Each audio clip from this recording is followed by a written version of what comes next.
Hello everyone, welcome to my channel RR classes. तो जैसा कि आप लोग देख रहे हैं, हम लोग कंटिन्यू जो है बायोलॉजी के सारे sample paper, test paper, worksheet को कंप्लीट करने के बाद एक क्विक रिवीजन प्रत्येक चैप्टर का चल रहा है। और ये जो क्विक रिवीजन हो रही है, इसमें मैं इम्पॉर्टेंट टॉपिक्स और वेरी वेरी इंपॉर्टेंट टॉपिक्स को जो मार्किंग कर रहा हूँ, उस पर आपका विशेष फोकस होना चाहिए।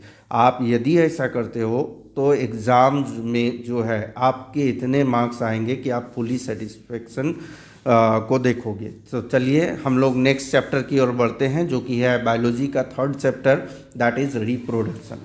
तो सबसे पहले हम लोग देखेंगे कि रिप्रोडक्शन के तहत जो है क्या क्या पढ़ना है, कौन सा टॉपिक इम्पॉर्टेंट है।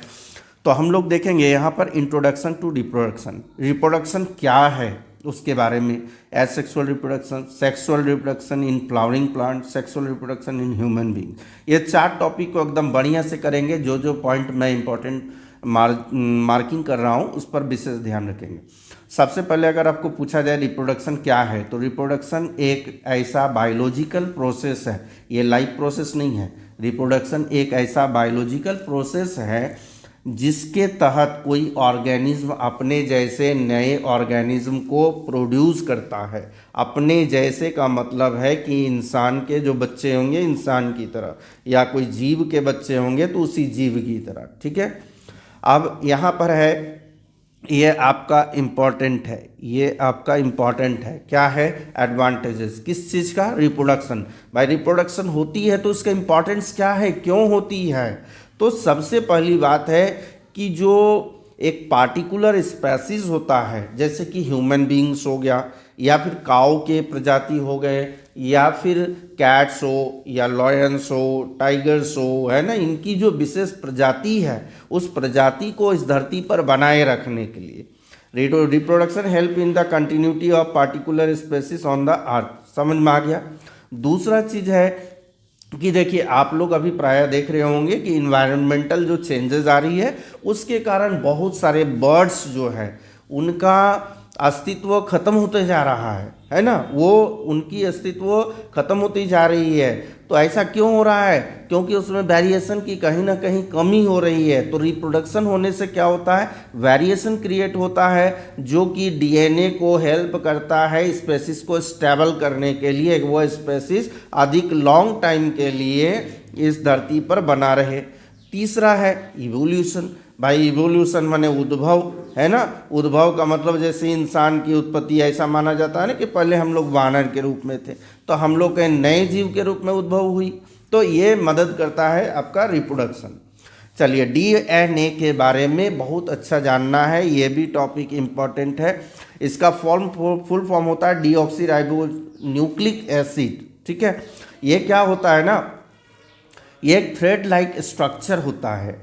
हमारे क्रोमोसोम्स में एक थ्रेड लाइक स्ट्रक्चर होता है जो कि बॉडी से रिगार्डिंग, बॉडी से संबंधित सारे कैरेक्टर्स को अपने पास रखता है और उसको पास आउट करता है एक जनरेशन से दूसरे। बट पास आउट करने के लिए वो जीन का हेल्प लेता है। आगे हम लोग जीन के बारे में भी जानेंगे। जीन क्या है, तो gene is a part of DNA. Gene क्या है, डीएनए का एक पार्ट होता है। हर एक जीन अलग अलग कैरेक्टर को रखता है। जैसे आई से रिलेटेड कैरेक्टर को एक जीन रखता है, हेयर से रिलेटेड कैरेक्टर को रखता है। तो डीएनए का काम क्या होता है, जो पेरेंट्स के ट्रेट होते हैं ना उसको कॉपी करना। पेरेंट्स का जो ट्रेट होता है, जैसे मम्मी के कुछ ट्रेट्स हैं, मम्मी की आंखें कैसी हैं तो ब्लू है, पापा के हेयर कैसे हैं तो करली है, ब्लैक है, उस ट्रेट को कॉपी करने की जिम्मेवारी डीएनए की होती है। इसलिए जेरक्स मशीन इसको कहा जाता है। क्लियर हो गई। चलिए अब हम लोग देखेंगे डीएनए की जब बात हो रही है तो हम लोग देखेंगे यहाँ पर सेक्सुअल रिप्रोडक्शन के तहत। जैसे यहाँ पर आप बात करेंगे गैमेट्स, तो गैमेट्स जो होते हैं वो male gamete, female gamete. Male gamete human being में क्या हो रहा, स्पर्म हो रहा, और फीमेल में क्या हो रही है, तो एग सेल या ओवम आप कह सकते हो उसको, एग सेल या ओवम। तो यहाँ पर क्या होता है, मेल गैमेट और फीमेल गैमेट दोनों का फ्यूजन हो जाता है, दोनों का फ्यूजन होता है। फ्यूजन माने फर्टिलाइज हो जाना। अब जब फर्टिलाइज होता है तो एक सिंगल सेल वाला बनता है, एक सिंगल सेल बनता है कि जो जाइगोट होता है, इसमें से एक्स वाई है और इसमें एक्स एक्स है, इसका वाई ले लिया और इसका एक्स ले लिया, ये जाइगोट जो हो गया वो एक्स वाई से बना है ना। अब यहाँ पर हम लोग बात करेंगे कि जो डीएनए कॉपी करता है पेरेंट्स के ट्रेट को, उस कॉपी करने के प्रोसेस को क्या कहते हैं, उसको कहते हैं रिप्लिकेशन। क्या कहेंगे, रिप्लिकेशन। और रिप्लिकेशन होने से क्या होता है, एक नए ऑर्गेनिज्म में जो इनहेरिटेड ट्रेट्स है वो डीएनए के थ्रू चला जाता है उसमें। वेरिएशन क्या होते हैं, तो वेरिएशन होते हैं डिफरेंसेस। अब पेरेंट्स से उसके जो ऑफस्प्रिंग हैं, है ना, पेरेंट्स के जो बच्चे हैं उनमें जो डिफरेंसेस आ रही है, वो डिफरेंसेस को ही हम लोग कहते हैं वेरिएशन।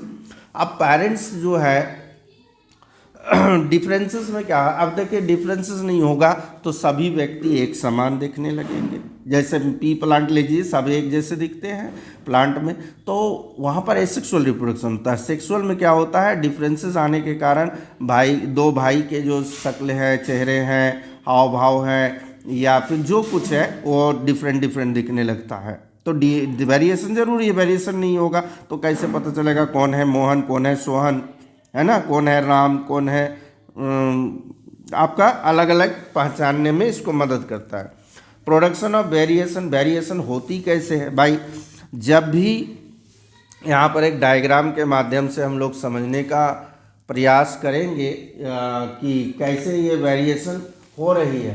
तो वेरिएशन जो होती है, मान लीजिए इसको माना जाए कि ये एक थ्रेड लाइक स्ट्रक्चर हो गया डीएनए, है ना, इसका एक पार्ट कर दिया जाए, ये जीन होता है। क्या होता है, जीन होता है, जीन होता है। अब इसमें जो है ये सारे ट्रेड्स आएंगे। मान लीजिए इसका कोडिंग है ABCD और इसका कोडिंग ये कॉपी कर रहा है, डीएनए क्या कर रहा है, कॉपी कर रहा है, ट्रेड्स को पेरेंट्स से यहाँ पर लेके जा रहा है। अब कॉपी करने में क्या हुआ, ACBD, ये मान लीजिए हेयर रिलेटेड है कि हेयर जो है ब्लैक है, इसका जो प्रॉपर्टी है ये है। और जब रिप्लिकेशन हो रही है, डीएनए जब कॉपी करके भेज रही है तो उसको पढ़ने में मिस्टेक हो गया, ABCD की जगह पढ़ लिया ACBD, तो क्या हो गया, वेरिएशन आ गया, चेंजेस आ गया। अब वहाँ पर ब्लैक हेयर नहीं होके क्या हो जाएगा, आपका ग्रे हेयर हो सकता है।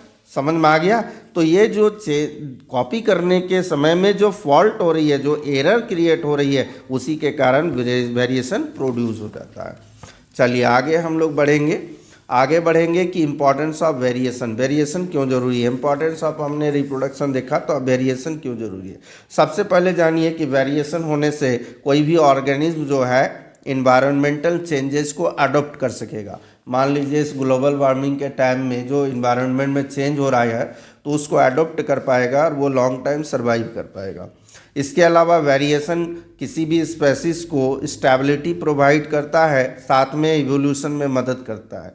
वेरिएशन के कारण जो है न्यू स्पेसीज बनकर आते हैं। ये 3 पॉइंट्स याद रखेंगे, ये भी आपका इम्पोर्टेंट होने वाला है, काफ़ी इम्पोर्टेंट है। अब यहाँ पर है कि टाइप्स ऑफ रिप्रोडक्शन के टाइप्स कितने होते हैं, तो 2 होते हैं। आप दोनों जब देख रहे हैं तो हम लोग इसका डिफरेंसेस ही क्यों ना देख लें। डिफरेंसेस में पढ़ेंगे asexual and sexual reproduction. Asexual reproduction वह रिप्रोडक्शन होता है जिसमें सिंगल पेरेंट इन्वॉल्व होते हैं। सेक्सुअल रिप्रोडक्शन वह होता है जिसमें 2 पेरेंट्स इन्वॉल्व होते हैं। सेक्सुअल रिप्रोडक्शन में गैमेट का फॉर्मेशन नहीं होता है। सेक्सुअल रिप्रोडक्शन में गैमेट बनते हैं, male gamete and female gamete. जब एसेक्सुअल रिप्रोडक्शन में गैमेट का फॉर्मेशन नहीं होता तो फर्टिलाइजेशन नहीं होगा। सेक्सुअल रिप्रोडक्शन में गैमेट का फॉर्मेशन होता है तो फर्टिलाइजेशन होगा, और फर्टिलाइजेशन होने से जाइगोट बनेगा। यहाँ पर कहता है कि ऑफस्प्रिंग जेनेटिकली सिमिलर होते हैं, पेरेंट्स के जैसे ही होते हैं। एसेक्सुअल में प्लांट्स जो होते हैं एसेक्सुअल रिप्रोडक्शन करते हैं तो उसमें सेम दिखते हैं ना, तो उसकी जो है जेनेटिकली जो है उसकी जीनोटाइप या फिनोटाइप जो बोली है उसमें सेम होने लगते हैं। और वहीं पर सेक्सुअल रिप्रोडक्शन में वेरिएशन आने के कारण ऑफस्प्रिंग जेनेटिकली सिमिलर नहीं होते हैं, डिफरेंस होते हैं। क्लियर हो गई।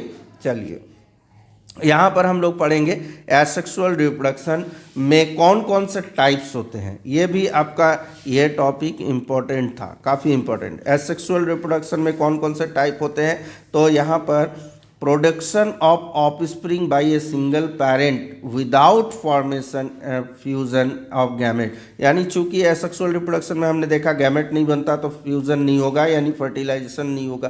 तो क्या तरीका है कि वो रिप्रोड्यूस करेगा, किस तरीके से करेगा, कौन कौन करेगा। जैसे सम बैक्टीरिया, प्रोटोजोआ, फंगाई, है ना, सिंपल एनिमल जैसे हाइड्रा हो गया, प्लानेरिया हो गया, ये सब आपका एसेक्सुअल रिप्रोडक्शन करेगा।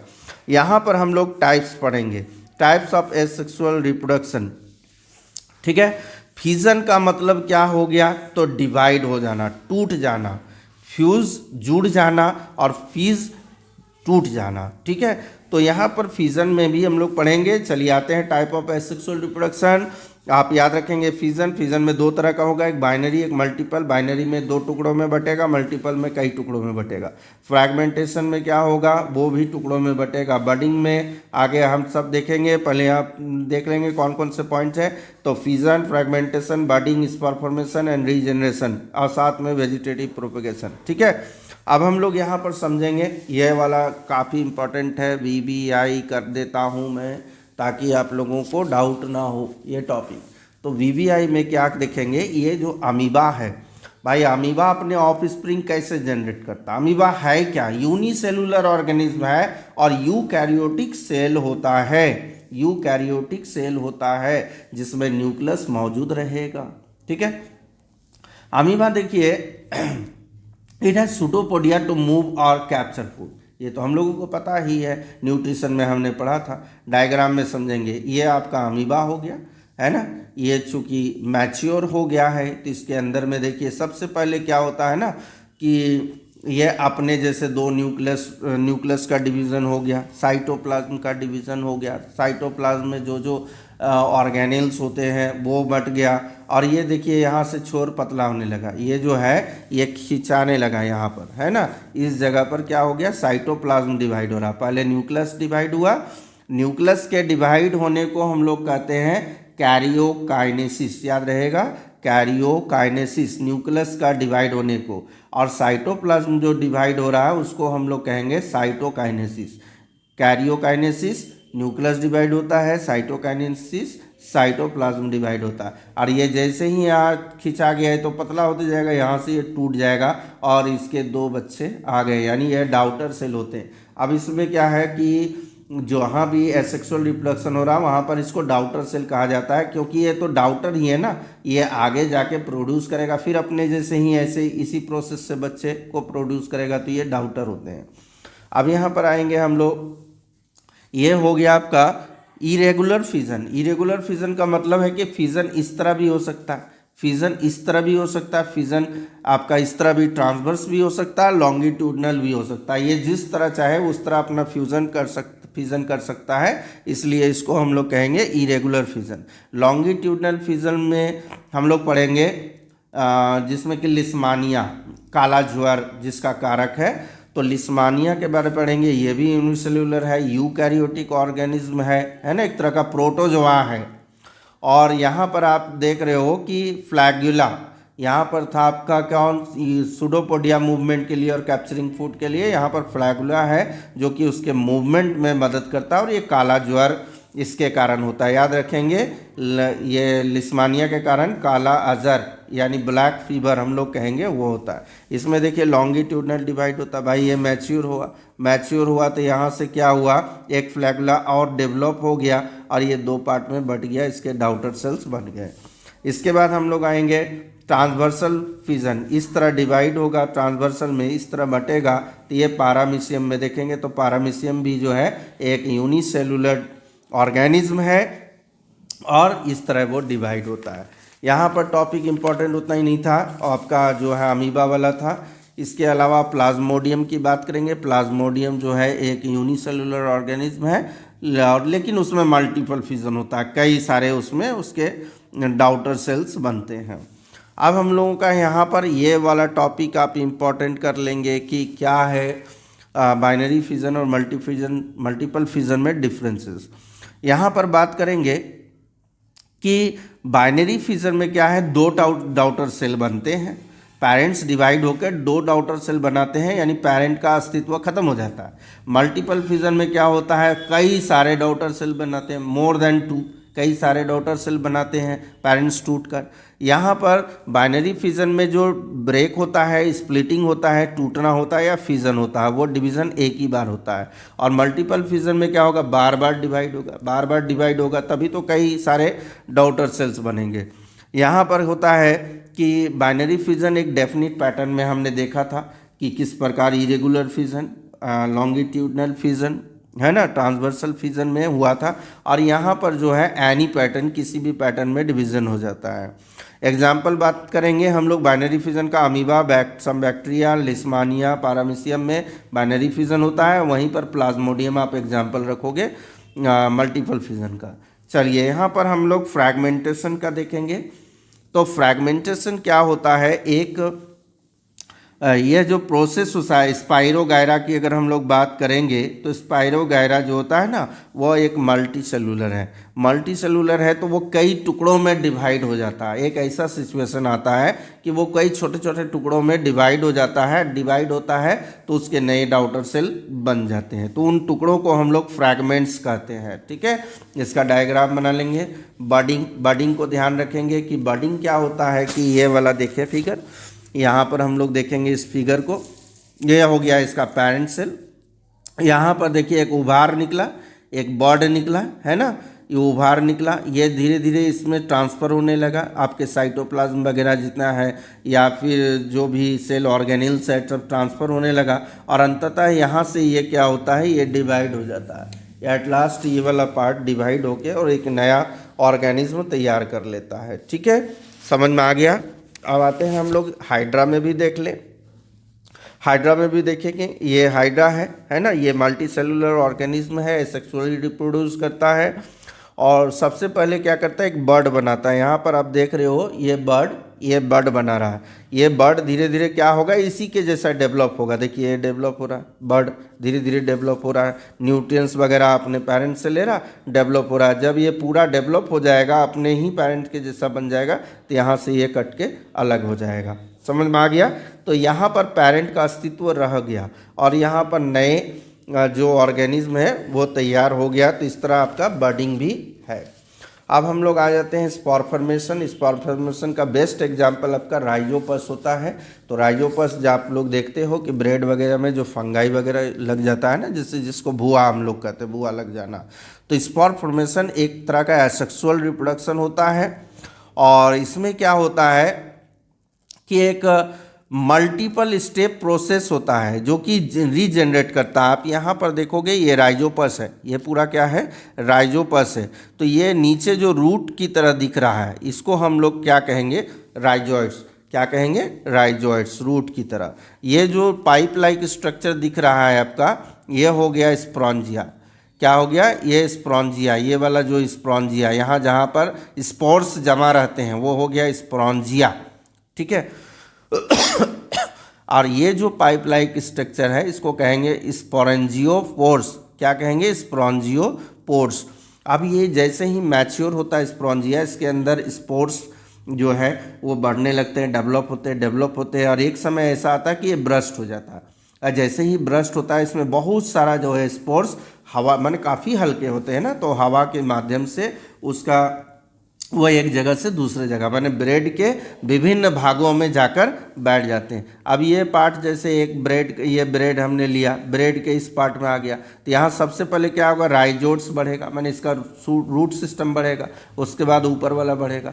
तो फिर इसी तरह ये जल्दी से ग्रो करेगा, मैच्योर होगा, फिर से यही प्रोसेस को अपनाएगा। अब हम लोग यहाँ पर कुछ कैरेक्टर स्टैटिक्स पढ़ेंगे, किसका, स्पॉर फॉर्मेशन का। ये आपका इंपॉर्टेंट होने वाला है, ये टॉपिक इंपॉर्टेंट है। लार्ज नंबर ऑफ स्पॉर्स प्रोड्यूस होता है स्पॉन्जिया के through.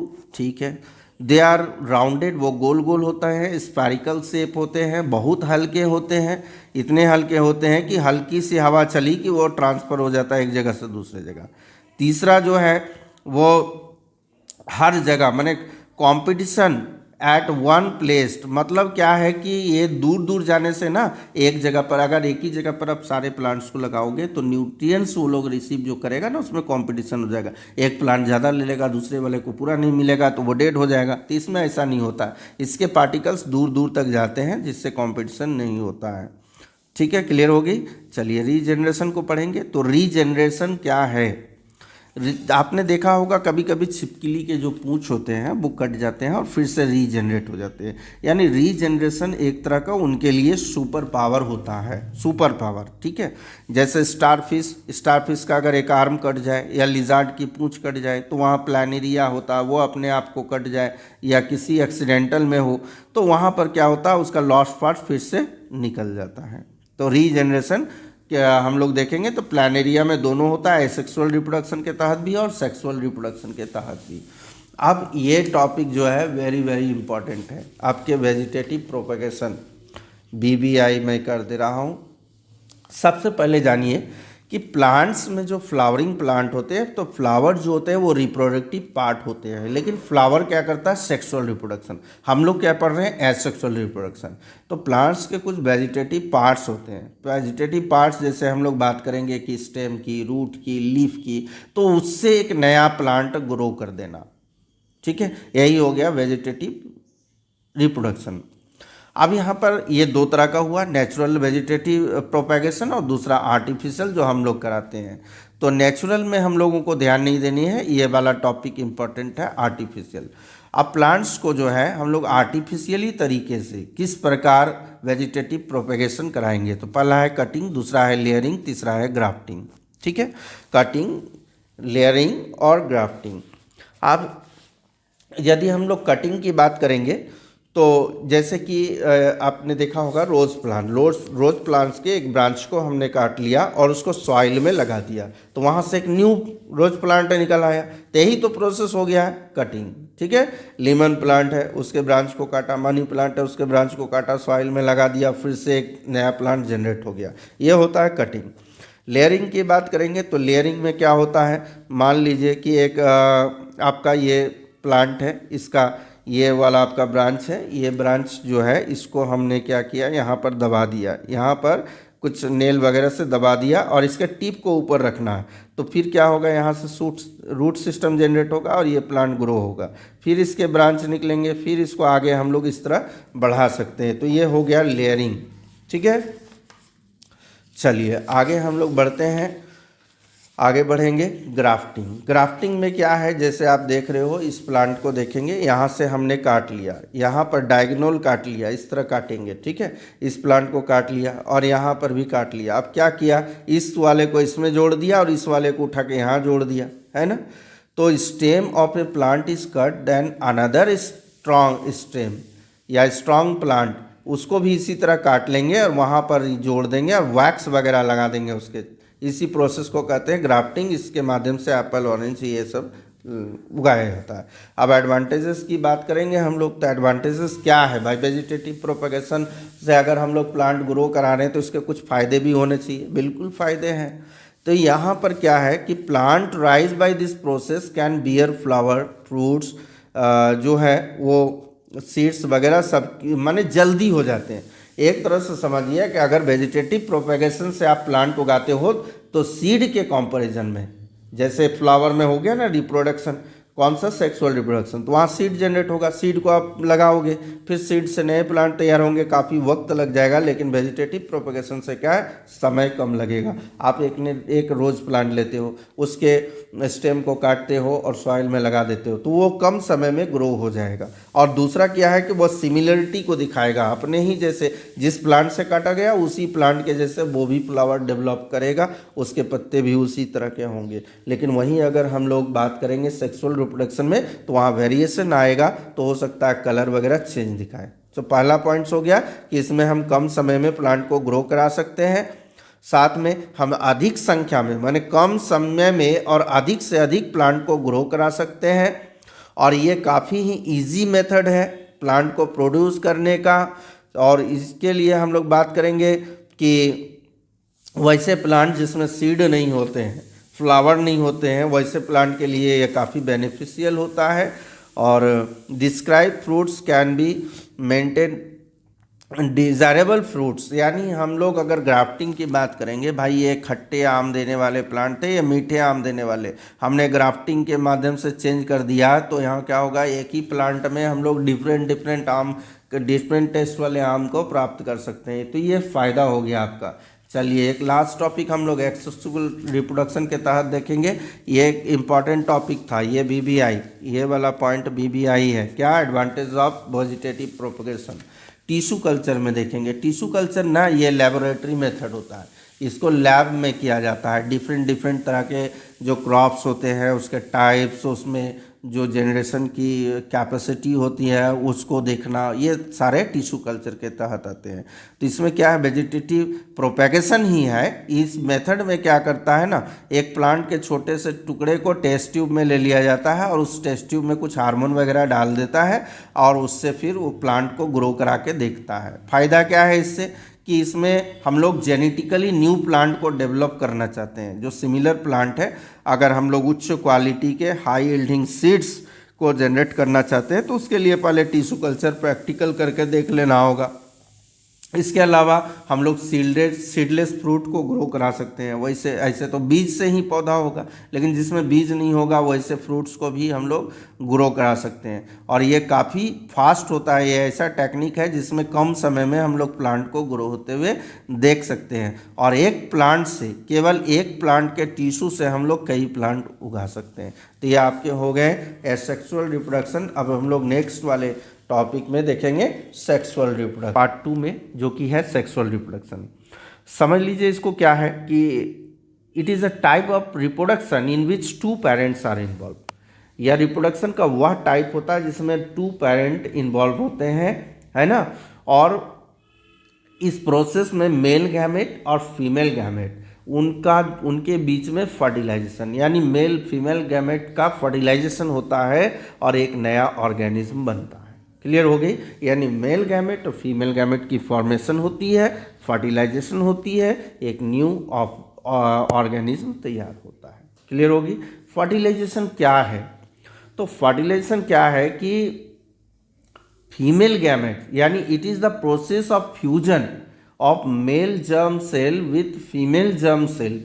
Mail germ female germ cell का जो फ्यूजन होता है उसी को हम लोग क्या कहते हैं, उसको कहते हैं फ्यूजन। मैंने टूटना था, फ्यूजन मैंने जुड़ना होता है। तो जो उनके बीच में जुड़ाव होता है मेल गैमेट और फीमेल गैमेट के बीच में, उसी को तो फर्टिलाइजेशन कहते हैं। ठीक है, यानी फ्यूजन बोल लीजिए, फर्टिलाइजेशन।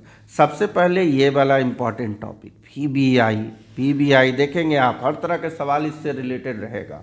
बीबीआई में क्या है भाई, इसमें सेक्सुअल रिप्रोडक्शन इन प्लांट। और वो प्लांट में मतलब क्या है, तो कुछ प्लांट ऐसे होते हैं जो फ्लावर से रिप्रोड्यूस करते हैं, यानी फ्लावर के मदद से, यानी रिप्रोडक्टिव पार्ट जो उसका फ्लावर होता है उनको कहते हैं एंजियोस्पर्म।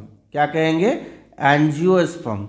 लेकिन कुछ फ्लावर ऐसे होते हैं जिनमें रिप्रोडक्टिव पार्ट फ्लावर नहीं होता है, उनको कहते हैं जिम्नोस्पर्म। याद रहेगा, एंजियोस्पर्म जिसमें रिप्रोडक्टिव पार्ट फ्लावर होता है, जिम्नोस्पर्म जिसमें रिप्रोडक्टिव पार्ट फ्लावर नहीं होता है। क्लियर हो गई। अब आ जाइए, ये हिबिस्कस का एक फ्लावर है, यहाँ पर समझेंगे रिप्रोडक्टिव पार्ट के साथ साथ जो दूसरे पार्ट भी है उन्हें भी देखेंगे। यहाँ एक एक करके पार्ट को देखेंगे और ये डायग्राम को आप लोग प्रैक्टिस कर लेंगे। एक फ्लावर का मेनली 4 पार्ट होता है, पहला सेपल, दूसरा पेटल, स्टामेन, पिस्टिल। स्टामेन और पिस्टिल जो है वो रिप्रोडक्टिव पार्ट है। ठीक है, स्टामेन, पिस्टिल या कार्पेल आप बोल सकते हो उसको। तो ये दोनों क्या है, रिप्रोडक्टिव पार्ट है। सेपल और पार्ट रिप्रोडक्टिव पार्ट नहीं है। तो जो सेपल देखते हो आप, देखते हो ना बर्ड, जो कली होती है, तो कली क्या होती है, बंद होती है। कली इस तरह बंद होती है, फ्लावर उसके अंदर। तो बाहर में जो ग्रीन पार्ट होता है ना, वो फूल खिलने के बाद क्या होता है, ग्रीन पार्ट ऐसे खुल जाता है, माने उसको बेस देता है, फ्लावर को खड़ा रहने के लिए बेस देता है। तो उसको हम लोग क्या कहेंगे, सेपल कहेंगे। क्या कहेंगे, सेपल कहेंगे। और जो फूल की पंखुड़ियाँ होती है, जो कलरफुल होती है, जिसमें फ्रैगनेंस होता है, जो इंसेक्ट को अट्रैक्ट करता है, उसको हम लोग पेटल कहेंगे। ठीक है, इतना ही दिखाना है केवल। अब हम लोग रिप्रोडक्टिव पार्ट के तहत पहला स्टामेन आ जाएंगे और अलग अलग पार्ट को देखेंगे। यहाँ पर आप देख सकते हो, ये जो दिखाया गया है ये आपका स्टामेन है, और ये जो दिखाया गया है ये आपका पिस्टिल या कार्पेल है। ये मेल रिप्रोडक्टिव पार्ट है, एक फीमेल रिप्रोडक्टिव पार्ट है। यहाँ पर समझेंगे, बेस्ट दिया गया है। ये जो है आपका, इसमें पॉलन ग्रेन है, चूँकि ये क्या है आपका, ये एंथर जो होता है ना, एंथर इस तरह बैलून लाइक स्ट्रक्चर होता है, स्पेरिकल होता है, इसके अंदर बहुत सारे पॉलन ग्रेन्स होते हैं। ठीक है, और दूसरा पार्ट हो गया इसका फीमेल वाला। चलिए टाइप्स ऑफ फ्लावर अगर हम बात करेंगे तो बाइसेक्सुअल फ्लावर होते हैं, वैसे फ्लावर जिसमें मेल और फीमेल दोनों ही पार्ट मौजूद होते हैं, मेल और फीमेल दोनों पार्ट मौजूद हो उनको हम लोग क्या कहेंगे, उनको कहेंगे बाइसेक्सुअल फ्लावर। जैसे कि हिबिस्कस का फ्लावर जिसके बारे में अभी हम लोग स्टडी करने जा रहे हैं, मैरीगोल्ड, मस्टर्ड, ये फ्लावर बाइसेक्सुअल होता है, दोनों ही पार्ट एक ही में मौजूद होता है। यूनिसेक्सुअल फ्लावर इसका मतलब क्या होता है, एदर मेल पार्ट होगा या फिर फीमेल पार्ट होगा, एक ही पार्ट होगा। जैसे पपाया हो गया, वाटरमेलन हो गया, इसके फ्लावर यूनिसेक्सुअल होते हैं। पॉलिनेशन क्या कहते हैं, पॉलिनेशन किसको कहते हैं भाई, पॉलन ग्रेन जो निकल कर, पॉलन ग्रेन एंथर से निकलेगा और वो कहाँ जाएगा, स्टिग्मा में जाएगा, यानी फीमेल पार्ट में जाएगा। तो जो आने की प्रोसेस होती है, यानी the process of transfer of pollen grain from anther to stigma, इसी को हम लोग कहते हैं पॉलिनेशन। ये इम्पॉर्टेंट है, ये जो है इम्पॉर्टेंट है। ये फ्लावर का नाम याद रखेंगे, बाइसेक्सुअल में कुछ फ्लावर के नाम, यूनिसेक्सुअल में कुछ फ्लावर, ये इंपॉर्टेंट है। Self pollination and cross pollination क्या होता है। सेल्फ पॉलिनेशन की बात करेंगे कि जब पॉलन ग्रेन, एंथर से पॉलन ग्रेन निकलता है ना, और वो उसी फ्लावर के स्टिग्मा में जाता, सेम फ्लावर के स्टिग्मा में जाता है, या उसी प्लांट के दूसरे फ्लावर के स्टिग्मा में जाता है, तो हम लोग कहेंगे उसको सेल्फ पॉलिनेशन। क्रॉस पॉलिनेशन क्या होगा, जब दो प्लांट है, एक फ्लावर के एंथर से पॉलन ग्रेन निकला और दूसरे फ्लावर के, दूसरे प्लांट के फ्लावर से, माने सेम स्पेसिस का प्लांट होना चाहिए, जैसे रोज प्लांट है, तो उस तरह में मैं बता रहा हूँ कि दो फ्लावर अलग अलग प्लांट में है, तो एक प्लांट के फ्लावर से जो पॉलन ग्रेन निकलेगा एंथर से और दूसरे वाले प्लांट के फ्लावर के स्टिग्मा में जाएगा, तो उसको कहेंगे क्रॉस पॉलिनेशन। ठीक है, ये फंक्शन याद कर लेंगे तो बेटर होगा, है ना। ऐसे तो ये दोनों इंपॉर्टेंट टॉपिक था, सेल्फ पॉलिनेशन और क्रॉस पॉलिनेशन। फंक्शन जैसे पार्ट हो गया, sepal, petal, anther, filament, stigma, style, ovary, ovule, ये होता है फ्लावर के अंदर। ठीक है, अब यूजुअली ये बाइसेक्सुअल की बात कर रहे हैं हम लोग। यूजुअली जो है ग्रीन इन कलर प्रोवाइड जो प्रोटेक्शन, फ्लावर माने बर्ड जब होता है उसको प्रोटेक्ट करता है, इसे करके क्लोज रखता है, उसको हम लोग कहते हैं सेपल। खुल जाने के बाद, है ना, जो सेपल हो खुल जाने के बाद वो बेस देता है, यानी उसी के ऊपर फूल बैठा रहता है, आप देखे होंगे। पेटल क्या है, वो कलरफुल पार्ट होता है फ्लावर का, उसमें फ्रेगनेंस होता है जिसके कारण वो इंसेक्ट को अट्रैक्ट करता है। एंथर क्या होता है, वो पोलन ग्रेन प्रोड्यूस करता है, यानी एंथर जो है वो मेल रिप्रोडक्टिव पार्ट है फ्लावर का, है ना, तो उसमें क्या होता है, मेल जर्म सेल होता है, पोलन ग्रेन मेल जर्म्स होते हैं। फिलामेंट क्या होता है, तो ये क्या करता है, एंथर को बियर करके रखता है, एंथर को बियर करता है, ये देखिए ये हो गया एंथर, और इसको बियर करके रखा, उसको कहते हैं हम लोग फिलामेंट। ठीक है, समझ में आ गई। चलिए इसके बाद आ गए हम लोग स्टिग्मा। स्टिग्मा क्या होगा, तो फीमेल वाला जो पार्ट होगा, फीमेल का जो पार्ट होगा जहाँ पर पॉलन ग्रेन आकर चिपकेगा, वो क्या करता है, पॉलन ग्रेन को रिसीव करता है पॉलिनेशन के समय में। इसका जो सरफेस होता है वो काफ़ी स्टिकी होता है, किस तरह होता है, स्टिकी होता है, ताकि वो पॉलन ग्रेन आकर चिपक जाए।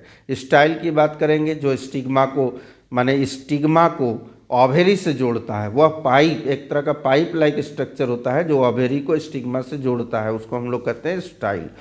ओवेरी क्या होता है, तो जो फ्लावर का जो सॉलेन पार्ट है, पिस्टिल का जो सॉलेन पार्ट है, जो कि बाद में फ्रूट में कन्वर्ट होता है, उसको ओवेरी कहेंगे। ओव्यूल क्या होता है, वो ओवेरी के अंदर होता है, वो फीमेल गैमेट को रखता है अपने अंदर, ओवम को रखता है, और यहीं पर फर्टिलाइजेशन होती है, इसी पार्ट में, यानी ओव्यूल में फर्टिलाइजेशन होती है, तो साइट ऑफ फर्टिलाइजेशन हो गया ओव्यूल। ठीक है, ओव्यूल सीड में कन्वर्ट होता है, ओव्यूल सीड में और ओवेरी फ्रूट में कन्वर्ट होता है। चलिए आगे पढ़ेंगे हम लोग, फर्टिलाइजेशन इन प्लांट कैसे हुआ। अब इसको, ये वेरी वेरी इंपॉर्टेंट है, आप हिबिस्कस के फ्लावर को ही बनाकर दिखाएंगे। तो पॉलन ग्रेन जो कि मेल गैमेट्स रखते हैं, वो स्टिग्मा के सरफेस पर आ जाते हैं पॉलिनेशन के थ्रू। कुछ पॉलिनेटर होते हैं, जैसे पॉलिनेटर में आ गया आपका कुछ इंसेक्ट्स हो गए, जैसे बटरफ्लाइज हो गए, हनी बी हो गए, है ना। इसके अलावा जो अगर नेचुरल हम लोग बात करेंगे पॉलिनेटर की, तो विंड हो गई, वाटर हो गई, तो नेचुरल पॉलिनेटर होता है, वो पॉलिनेशन को कराता है, मैंने जो पॉलन ग्रेन है उसको एक जगह से दूसरे जगह ले जाने का काम करता है। तो पॉलन ग्रेन जो है ना, वो क्या करता है, पॉलन ट्यूब बनाता है। जैसे ही स्टिग्मा में गया, यहाँ से निकला, इस एंथर से निकला पॉलन ग्रेन और यहाँ पर स्टिग्मा पे आकर चिपक गया। आप देख सकते हो ये पॉलन ग्रेन है, तो पॉलन ग्रेन का हम लोग स्ट्रक्चर अभी देखेंगे, यहाँ पर आकर चिपक जाएगा और जैसे ही चिपकेगा तो धीरे धीरे क्या होगा, ये एक पॉलन ट्यूब डेवलप करेगा। ये पॉलन ट्यूब डेवलप होगा तो इसी स्टाइल के थ्रू, ये स्टाइल देख रहे हो ना जो स्टिग्मा को ओव्यूल से जोड़ता है, इसी स्टाइल के थ्रू ये पॉलन ट्यूब आगे बढ़ेगा, कहाँ जाएगा, ओव्यूल में जाएगा। ओव्यूल में क्या करेगा, ओवम बैठा है उसको फर्टिलाइज करेगा, ओवम को फर्टिलाइज करेगा। ठीक है, क्लियर हो गई। अब male gametes fuses with female gamete और फर्टिलाइजेशन अंदर हो जाता है ओव्यूल के अंदर और एक जाइगोट का फॉर्मेशन होता है। ये आप समझ गए। यहाँ पर देखिए ये वाला पार्ट जो है सीड्स का, ये होता है आपका बाहर जो कोटेड है, हार्ड कोटेड, ताकि पॉलन ग्रेन को किसी तरह का नुकसान ना पहुँचे। इसको हम लोग कहते हैं एक्साइन, है ना। आउटर थिक होता है, इसका बाहर मोटा होता है और इसका अंदर वाला जो देख रहे हो एक बाउंड्री, उसको कहते हैं इंटाइन। बाहर वाले को एक्साइन, अंदर वाले को इंटाइन। ठीक है, और इसी के अंदर आप यहाँ देख रहे हो तो यहाँ पर मेल सेक्स सेल या मेल जर्म सेल या मेल गैमेट्स होता है। चलिए, ये तो फ्लावर की बात हो गई। अब ह्यूमन बींग्स की बात कर लें तो ह्यूमन बींग्स वाला काफ़ी इम्पोर्टेंट है, वेरी वेरी इम्पोर्टेंट है ये टॉपिक, आप लोगों को पूरा जानना है इसमें। सबसे पहले हम लोग क्या करेंगे, ये प्यूबर्टी का मतलब क्या होता है कि हम लोगों में, मनुष्यों में वह एक टाइम पीरियड होता है, एक स्टेज होता है जिस समय हमारा हर एक पार्ट डेवलप करता है, हम लोग ग्रो करते हैं, सेक्सुअली मैच्योर होने लगते हैं, उस टाइम पीरियड को प्यूबर्टी कहा जाता है। ठीक है, अब मेल ग्रेथ में जो प्यूबर्टी के दौरान जो चेंजेज आते हैं वो कौन कौन से चेंजेज आते हैं, जैसे सबसे पहले फेशियल हेयर, दाढ़ी मूछ का आ जाना। ठीक है, वॉइस डीपनिंग यानी आवाज़ का कड़ापन हो जाना, सख्त हो जाना, भारीपन हो जाना। अंडर आर्म या रिप्रोडक्टिव पार्ट के आसपास, अंडर आर्म या रिप्रोडक्टिव पार्ट जो होता है, सीक्रेट पार्ट, उसके आसपास क्या होता है, हेयर ग्रोथ होने लगता है, पेनिस हार्ड होने लगता है और स्पर्म बनने लगता है।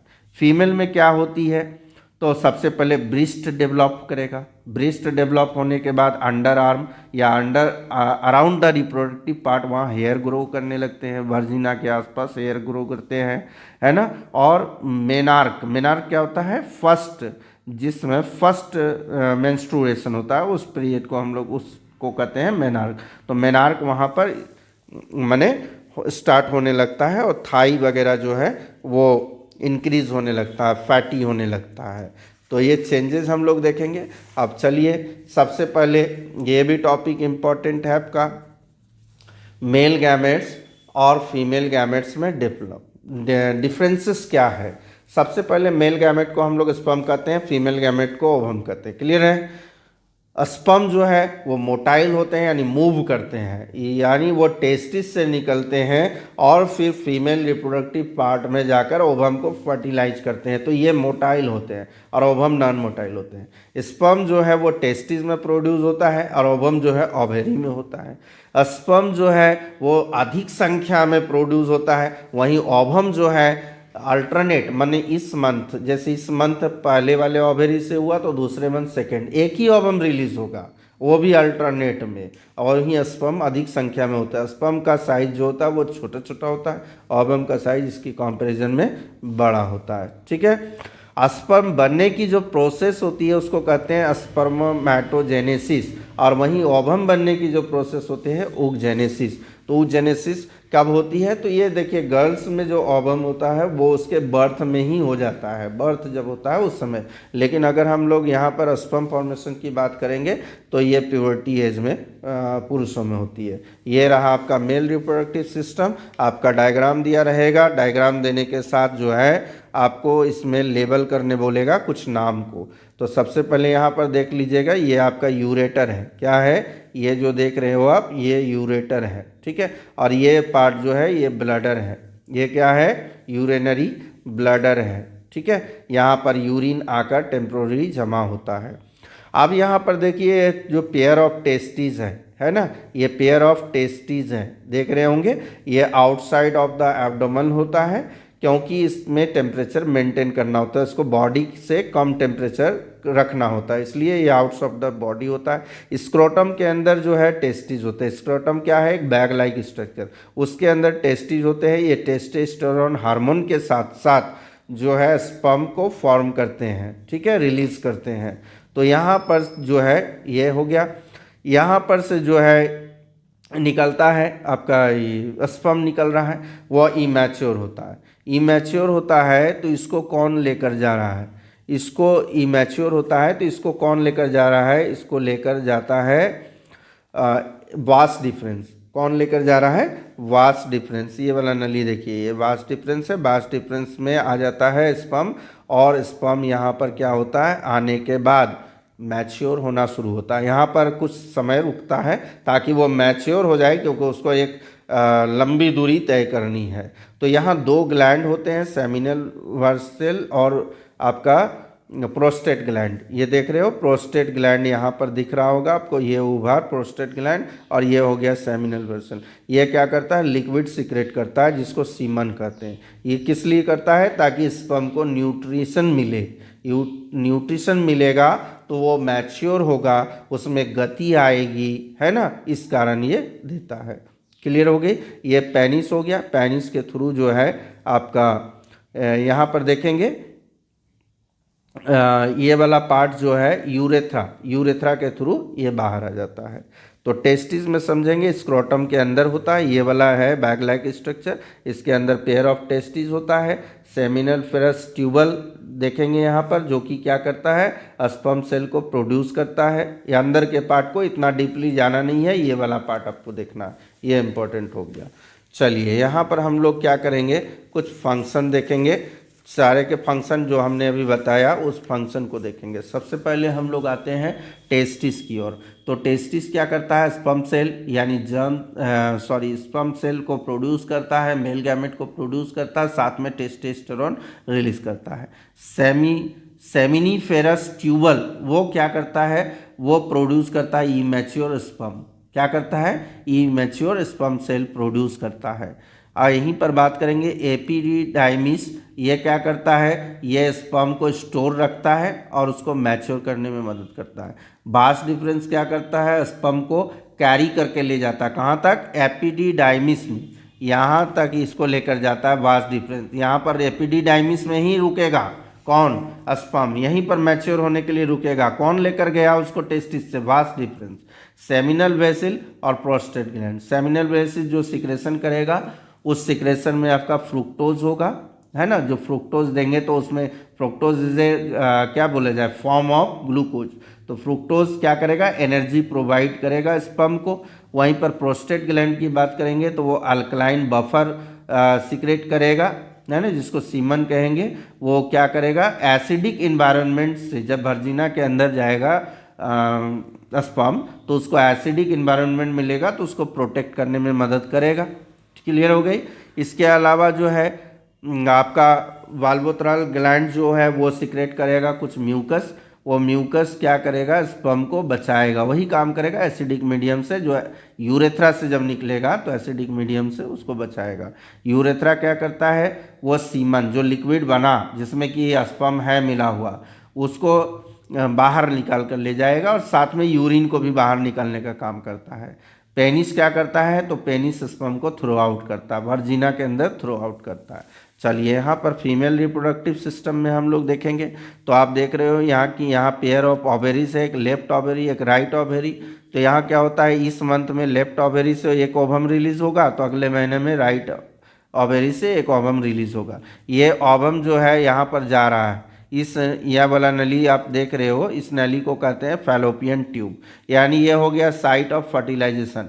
इसी ट्यूब में स्पर्म आके इस ओवम को फर्टिलाइज करेगा, और फर्टिलाइज करेगा तो क्या बन जाएगा? जायगोट बन जाएगा। जब जायगोट बनेगा तो ये इम्प्लांटेशन हो जाएगा। यहाँ पर कहाँ इम्प्लांटेशन होगा? यूटेरस में। यूटेरस में एक थिक जो है टिश्यू डेवलप होगा, और जो कि जाइगोट को यहाँ इम्प्लांट करेगा, और उससे जो एम्ब्रियो बनेगा तो एम्ब्रियो को न्यूट्रिशन देगा, न्यूट्रिशन प्रोवाइड करेगा।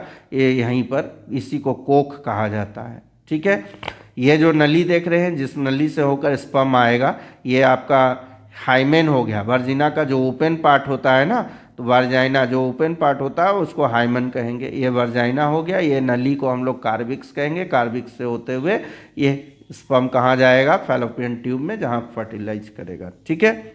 ओव्यूलेशन क्या हुआ? तो ओव्यूलेशन हुआ कि हर मंथ ओवम रिलीज करने की प्रोसेस।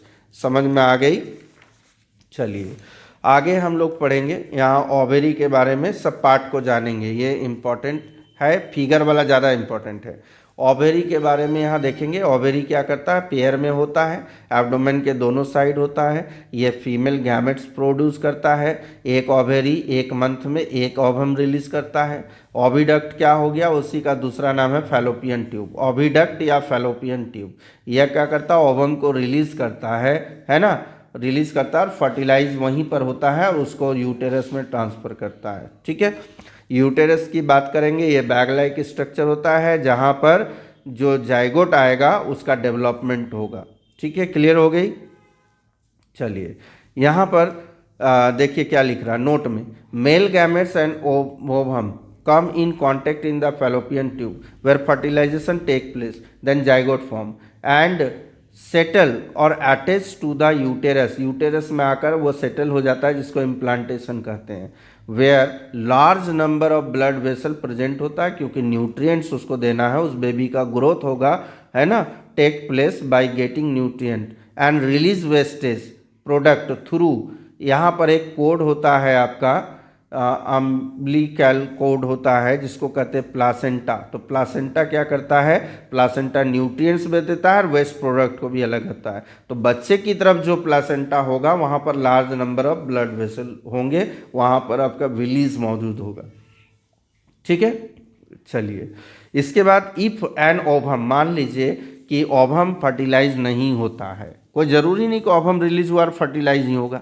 मान लीजिए ओवम फर्टिलाइज नहीं होता स्पर्म से, तो उस समय क्या होता है? फीमेल में ब्लीडिंग होने लगता है, जिसको हम लोग मेंस्ट्रुएशन कहते हैं, है ना।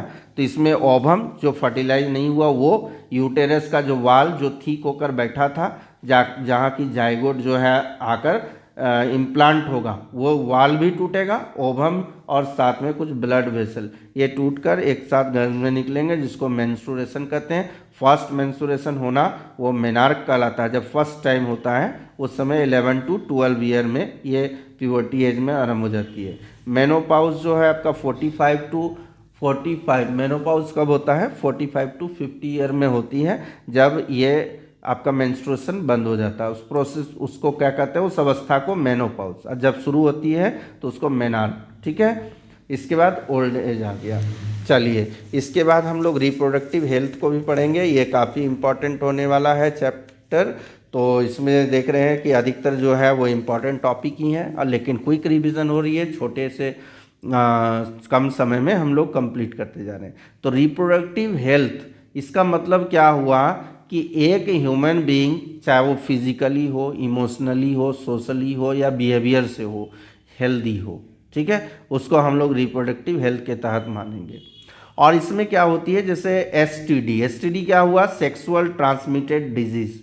तो डिजीज जो कि एक माने मेल टू फीमेल या फीमेल टू मेल में ये फैलता है, इसको हम लोग इसलिए सेक्सुअली ट्रांसमिटेड डिजीज कहते हैं। जैसे गैनोरिया, सिफिलिस, है ना, HIV एड्स, ये सब जो है होने लगता है सेक्सुअल रिप्रोडक्शन के तहत, ये बीमारी होती है, इसको एसटीडी कहेंगे।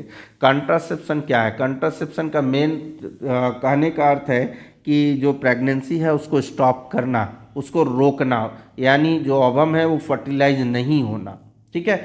सेक्सुअल इंटरकोर्स जब होगा तो स्पर्म रिलीज होगा, स्पर्म तो ओवम को फर्टिलाइज करेगा, लेकिन फर्टिलाइज नहीं कराना, उसी को कंट्रासेप्शन कहते हैं। और ये इम्पॉर्टेंट क्यों है? पहली इम्पॉर्टेंट है कि पॉपुलेशन को मेंटेन करना।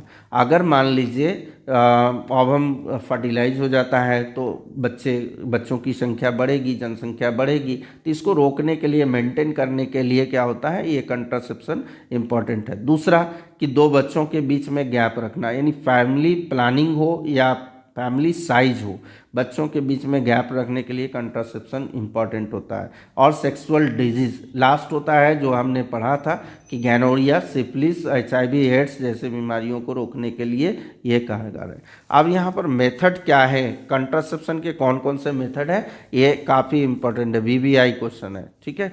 पहला है मैकेनिकल मेथड या बैरियर मेथड, इसको हम लोग फिजिकल मेथड भी कर सकते हैं।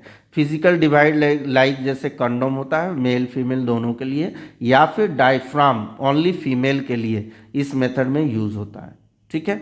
इस मेथड में मैकेनिकल या बैरियर मेथड में फिजिकल डिवाइस होते हैं, कॉन्डोम वगैरह, डायफ्राम वगैरह वो यूज़ किए जाते हैं। और ये क्या करता है, स्पर्म और ओवम को मिलने से रोकता है, साथ में ये जो STD है उसको भी रोकने में कारगर है। तो ये बहुत ही माने 100% जो अगर बोला जाए 100% सिक्योर मेथड है, जो कि दोनों को रोकेगा, कंट्रासेप्शन को रोकेगा और साथ में STD को फैलने से रोकेगा। केमिकल मेथड में आ जाएंगे, ये ओरल पिल्स या वर्जिनल पिल्स भी हो सकते हैं, है ना। तो इसमें कुछ हार्मोन होते हैं, वो हार्मोन क्या करते हैं, सबसे पहले ओवम के प्रोडक्शन को रोक देते हैं। ओरल पिल्स जो लेते हैं केमिकल मेथड के तहत, तो वो क्या करते हैं, वो ओवम के प्रोडक्शन को रोकते हैं। साथ में जब स्पर्म अंदर प्रवेश करता है तो उसको कील कर देता है, मार देता है, और इम्प्लांटेशन को रोकता है। यानी जो टिश्यू ग्रो होगा ये यूरेटर में, तो वहाँ पर उसको ग्रो होने से रोकता है, इम्प्लांटेशन को रोक देता है। ये 3 तरह से काम करता है। लेकिन इसके कुछ साइड इफ़ेक्ट भी होते हैं। इसके साइड इफ़ेक्ट है, और साथ में माने हेल्थ पर आपका प्रभाव पड़ेगा। साथ में ये STD को रोकने में कारगर नहीं है। ये केवल कंट्रासेप्शन मेथड है, केमिकल मेथड, जो प्रेगनेंसी को रोकेगा, ये STD को नहीं रोकेगा, ठीक है। चलिए, इसके बाद आ गया थर्ड हमारा इंट्रा यूटेराइन कंट्रासेप्टिव डिवाइस। इसके तहत हम लोग पढ़ेंगे, इसको शॉर्ट फॉर्म में IUCD याद रखेंगे, इंट्रा यूटेराइन कंट्रासेप्टिव डिवाइस। ये T शेप का होता है ना, जिसको यूटेरस में फिट किया जाता है, प्लांट कर दिया जाता है, ठीक है। ये 2 तरह का होता है, एक कॉपर IUD है ना, कॉपर IUD यानी इंट्रा यूटेराइन डिवाइस, ये रिलीज करता है, ये क्या रिलीज करता है, कॉपर रिलीज करता है। कहाँ पर, यूटेरस में। वो क्या काम करता है, तो पहला स्पर्म को फैलोपियन ट्यूब तक पहुँचने से रोकता है। कॉपर T क्या करता है, कॉपर रिलीज करता है, वो स्पर्म को फैलोपियन ट्यूब तक जाने से रोकता है। साथ में इम्प्लांटेशन नहीं होने देता है, टिश्यू को ग्रो नहीं होने देता है ना। हार्मोनल IUD क्या है, ये कुछ हार्मोन रिलीज करने लगते हैं जो कि ओवम के फॉर्मेशन को रोकते हैं, ओवम नहीं बनने देता, रिलीज नहीं होने देता। और एट लास्ट जो परमानेंट इलाज है, ये परमानेंट है कंट्रासेप्शन का, लेकिन STD को रोकने के लिए नहीं है। वो आपका क्या होता है, सर्जिकल मेथड। इसमें क्या होता है, तो जो वास डिफरेंस होते हैं, वास डिफरेंस, इस मेथड में वास डिफरेंस को कट करके ज्वाइन कर दिया जाता है, माने उसको पैक कर दिया जाता है। जब वास डिफरेंस आपका कट हो जाएगा तो क्या होगा, स्पर्म वहाँ से नहीं गुजर पाएगा, आगे नहीं जा पाएगा, पेनिस के थ्रू नहीं निकलेगा। तो नहीं निकलेगा तो स्वाभाविक है वर्जिना में नहीं जाएगा, ओवम का फर्टिलाइजेशन नहीं होगा, है ना। दूसरा क्या है, फीमेल में भी ये होता है। तो फीमेल में क्या होता है, फैलोपियन ट्यूब जो नली है उसको कट करके ज्वाइन कर दिया जाता है, जिससे ओवम आगे नहीं बढ़ेगा, फैलोपियन ट्यूब में आगे नहीं बढ़ेगा और वहाँ भी फर्टिलाइजेशन नहीं होगी। तो ये आपका रिप्रोडक्शन का क्विक रिवीजन हो गया।